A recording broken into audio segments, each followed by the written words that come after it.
Hi అండి, నమస్తే. నేను మీ Kamakshi. Welcome back to Kamakshi channel. ఈరోజు మన ఛానల్లో వెజ్ స్ప్రింగ్ రోల్స్ని ఇన్స్టెంట్గా ఎలా తయారు చేసుకోవాలనేది ఈరోజు వీడియోలో నేను మీకు చూపిపోతున్నానండి. చాలా టేస్టీగా, ఈజీగా ఈరోజు మనము ఈవినింగ్ స్నాక్స్గా స్ప్రింగ్ రోల్స్ని ఎలా తయారు చేసుకోవాలనేది చూసేద్దాం. ఇప్పుడు వెజ్ స్ప్రింగ్ రోల్ కోసం స్టఫింగ్ని ప్రిపేర్ చేసుకోవాలి. దానికోసం ఇక్కడ కొన్ని వెజిటేబుల్స్ని అయితే నేను కట్ చేసుకున్నానండి. ఇక్కడ నేను ఆనియన్స్, నెక్స్ట్ క్యాప్సికమ్, అదేవిధంగా క్యారెట్ ముక్కలను తీసుకుంటున్నాను. ఈ విధంగా సన్నగా కట్ చేసి పక్కన ఉంచుకున్నాను. తర్వాత మైదా పిండిలో కొంచెం వాటర్ని యాడ్ చేసి ఈ విధంగా పేస్ట్ లాగా ప్రిపేర్ చేసి పక్కన ఉంచుకుంటున్నాను. ఇప్పుడు మనం స్టఫింగ్ని ప్రిపేర్ చేసుకుందాం. దానికోసం స్టవ్ పైన ప్యాన్ పెట్టుకొని కొంచెం ఆయిల్ని యాడ్ చేసుకోవాలి.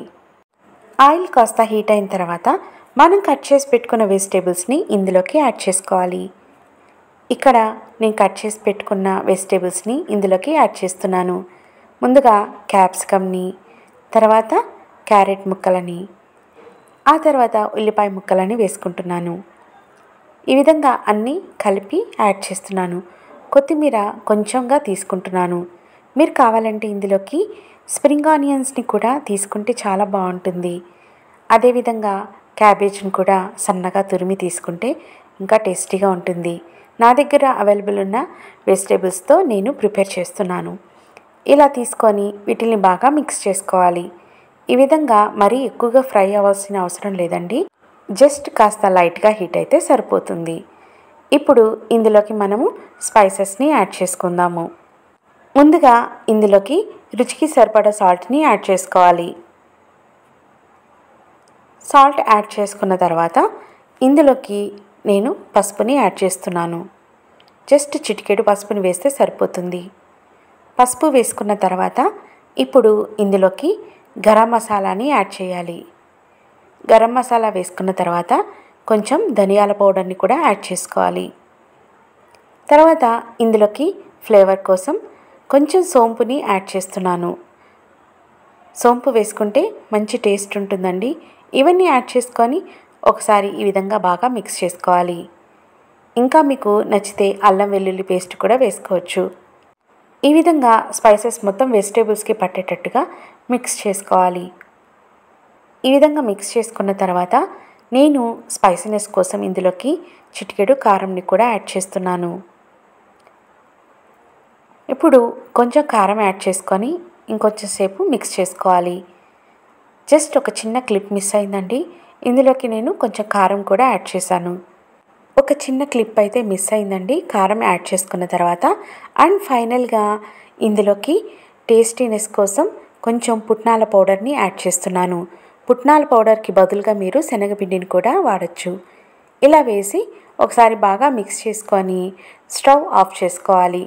ఇది కంప్లీట్గా చల్లారిన తర్వాత ఈ స్టఫింగ్ని మనం యూస్ చేద్దాము. సో మనకు స్టఫింగ్ అయితే రెడీ అయిపోయింది. ఒకసారి బాగా మిక్స్ చేసుకోవాలి. నేను స్టవ్ ఆఫ్ చేశానండి. ఒకసారి ఈ విధంగా బాగా మిక్స్ చేసుకొని కంప్లీట్గా చల్లారనివ్వాలి.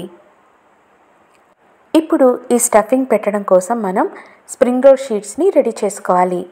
ఈ షీట్స్ని ఎలా తయారు చేసుకోవాలనేది మన ఛానల్లో నేను చాలాసార్లు వీడియోస్ చేశానండి. మీరు ఎవరైనా చూడకపోతే ఈ వీడియో ఎండింగ్ నేను లింక్ అనేది షేర్ చేస్తాను, ఒకసారి చెక్ చేయండి. సో ఇక్కడ నేను రెడీమేడ్ దొరికే షీట్స్ అయితే తీసుకున్నానమాట.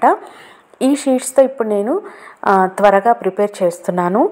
సో ఈ షీట్స్ని తీసుకొని ఈ విధంగా అన్నీ సపరేట్ చేసేసుకున్నాను.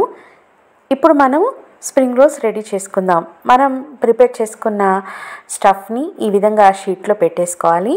పెట్టుకున్న తర్వాత మైదా పిండిని ఈ విధంగా అంతా అప్లై చేసుకోవాలండి. సైడ్స్ నేను చూపిస్తున్న విధంగా వీడియోలో ఇలా అప్లై చేసుకోవాలి. ఇప్పుడు ఈ విధంగా మనం ఫోల్డ్ చేసుకోవాలన్నమాట. ఇలా ఫోల్డ్ చేసుకొని దీన్ని ఈ విధంగా జాగ్రత్తగా ఈ విధంగా చుట్టేయడమే. అండ్ ఫైనల్గా కాస్త మైదా పిండిని ఈ విధంగా అప్లై చేసి అటాచ్ చేయడమే. ఈ విధంగా అన్ని స్ప్రింగ్ రోల్స్ని రెడీ చేసుకొని పక్కన ఉంచుకున్నాను. స్ప్రింగ్ రోల్స్ అనే కాదండి, దీంతో ఈ షీట్స్తో మనం సమోసాస్ కూడా ప్రిపేర్ చేసుకోవచ్చు. ఇప్పుడు స్టవ్ పైన ప్యాన్ పెట్టుకొని ఆయిల్ యాడ్ చేసుకోవాలి. ఆయిల్ హీట్ అయిన తర్వాత ఈ స్ప్రింగ్ రోల్స్ని 1 బై 1 డ్రాప్ చేసుకోవాలి. ఇక్కడ ఆయిల్ కూడా ఎక్కువగా తీసుకోవాల్సిన అవసరం లేదండి. జస్ట్ వీటిల్ని మనము వేయించుకోగలిగిన ఆయిల్ మనకైతే సరిపోతుంది. ఎక్కువ ఆయిల్ యూస్ చేసినా కూడా వేస్ట్ అవుతుందన్నమాట, ఆయిలీగా ఉంటుంది. సో లిమిట్గా ఆయిల్ యాడ్ చేసుకొని ఈ స్ప్రింగ్ రోల్స్ని బోత్ సైడ్స్ గోల్డెన్ కలర్ వచ్చేంత వరకు వేయించుకోవాలి. ఇలా వేగిన వీటిని ఒక ప్లేట్లోకి తీసేసుకోవడమే. అంతే అండి, టేస్టీ స్ప్రింగ్ రోల్స్ రెడీ. మనం ఎలాంటి షీట్స్ రెడీ చేసుకోకుండా ఇన్స్టెంట్గా మనము అప్పటికప్పుడు ఇంటికి ఎవరైనా రిలేటివ్స్ వచ్చినప్పుడు ఈజీగా ప్రిపేర్ చేసి వాళ్ళకి పెట్టేయచ్చు. ఆన్లైన్లో మనకి ఈజీగా అవైలబుల్ ఉంటాయండి. మీరు కూడా తప్పకుండా ప్రిపేర్ చేసి మీకు ఈ రెసిపీ ఎలా వచ్చిందనేది నాకు ఫీడ్బ్యాక్ ఇవ్వండి. సమోసా షీట్స్ లింక్ కూడా వీడియో ఎండింగ్ ఇస్తానండి, ఒకసారి ఎవరైనా చూడకపోతే చెక్ చేయండి. ఈ రెసిపీ నచ్చినట్టయితే తప్పకుండా లైక్ చేసి షేర్ చేయండి.